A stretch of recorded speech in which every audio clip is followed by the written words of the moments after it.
বন্ধুরা, আজ একদম সহজভাবে বানিয়েছি কড়াইশুঁটির কচুরি। তার জন্য আমি কড়াইশুঁটির মধ্যে 3-4 টুকরো আদা আর 2টো কাঁচা লঙ্কা আর হাফ কাপ মতো জল দিয়ে একটা মিহি পেস্ট তৈরি করে নিয়েছি। পেস্ট আমার তৈরি করা হয়ে গেছে। এখন আমি একটা প্যান বসিয়ে দিয়েছি, ওর মধ্যে দিয়েছি 2 চামচ তেল, দিয়েছি হাফ চামচ কালো জিরা আর দিয়েছি 1 চিমটা হিং। হিং দিলে কচুরির গন্ধটা খুব সুন্দর আসে। আর তার সঙ্গে নুন, হলুদ, লঙ্কা গুঁড়ো আর ভাজা মশলা গুঁড়ো দিয়েছি। দিয়ে আমি তার মধ্যে পুরটা ঢেলে দিয়েছি। কড়াইশুঁটির যে কচুরির যে পুরটা তৈরি করব, আমি যেটা মিহি পেস্ট ঢেলে দিয়েছি। ঢেলে দিয়ে আমি এখন ভাজতে থাকবো। বেশ কিছুক্ষণ ভেজে নিয়েছি। এখন আমার ভাজা তৈরি হয়ে গেছে, ওটা আমি পাশে রেখে দিয়েছি। এখন একটা থালার মধ্যে আমি নিয়েছি কিছুটা পরিমাণে ময়দা, তার মধ্যে ময়ান হিসাবে দিয়েছি ওই 2 টেবিল স্পুন আমি সাদা তেল দিয়েছি আর দিয়েছি লবণ।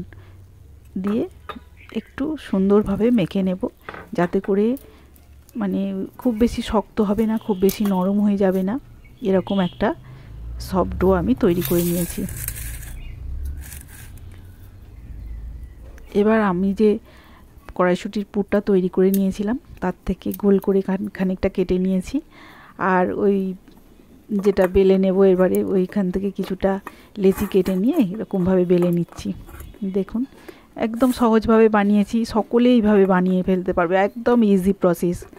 আর একটুও পুর বেরিয়ে যাবে না, সুন্দরভাবে হবে আর খেতে হয় দুর্দান্ত। এইভাবে একবার আপনারা প্লিজ বাড়িতে ট্রাই করে দেখবেন। আর যদি ভালো লাগে প্লিজ আমার সাথেই থাকবেন, আমাকে সাবস্ক্রাইব করে। দেখুন, আমি আরও একটা করে দেখাচ্ছি। পরপর 2টো আমি করে দেখিয়ে দিলাম। এইভাবে একটু বেলে নিয়ে তার মধ্যে দিয়ে দিলে খেতে হবে দারুণ। আর বেলে নিলে পুরটাও বেরিয়ে যাবে না।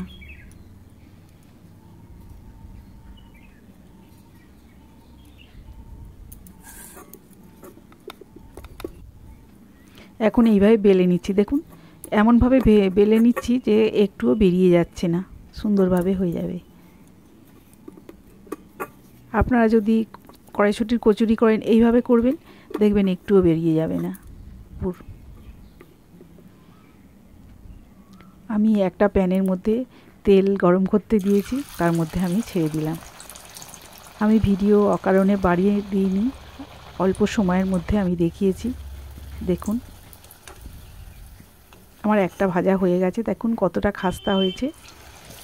আরও একটা আমি দিয়ে দিলাম। যে 2টো আমি এক্ষুনি বেলে নিয়েছি সেই 2টো আমি তাড়াতাড়ি ভেজে নিলাম।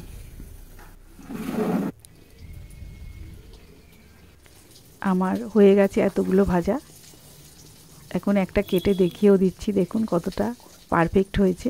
ভালো লাগলে প্লিজ সাবস্ক্রাইব করে আমার পাশেই থাকবেন।